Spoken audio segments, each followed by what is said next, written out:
To bari ki ji farkon zance da karshen sa duka akan soyayya. Na san wuyar so na san dadin sa ko ta ya zai juya. Akwai labari dole in yi gyaran murya. Yanda zance zai ta zuba a tsara bisa tarbiyya. Yau da gobe gonar ilahu cewa ya santa gaba daya. Na gode Allah, na gode makagina da ka bani yar auta mai share mini hawayena, mai bidar muradina ta yi min da ba ta min barna.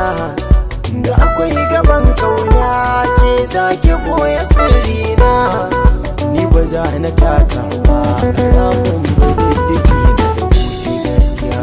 Kin ji kanwata kaunar kina cikin raina, kuma ba za na daina ba har abada da ke mu zamo jini daya.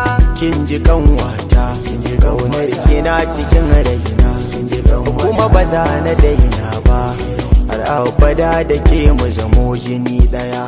Na tuna da ke a koda yaushe sai in ji sanyi, kafin ki ce in aikata ko mene na yi.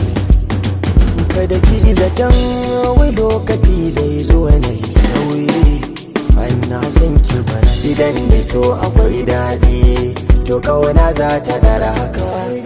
Ki kyautata na yo kauɗi to yarda za ta wuce ka.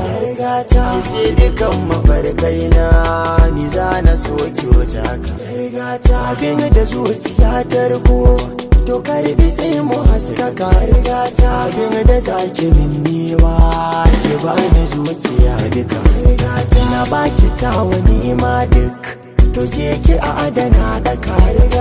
Kin shigo wata komai na babu ke zan wahala yan mata.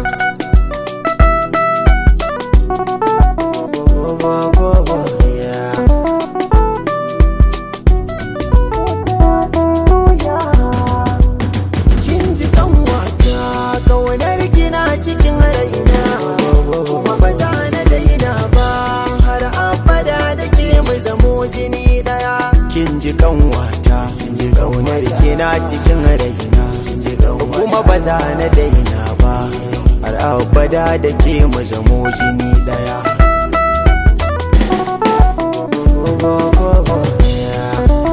Midgate Mix.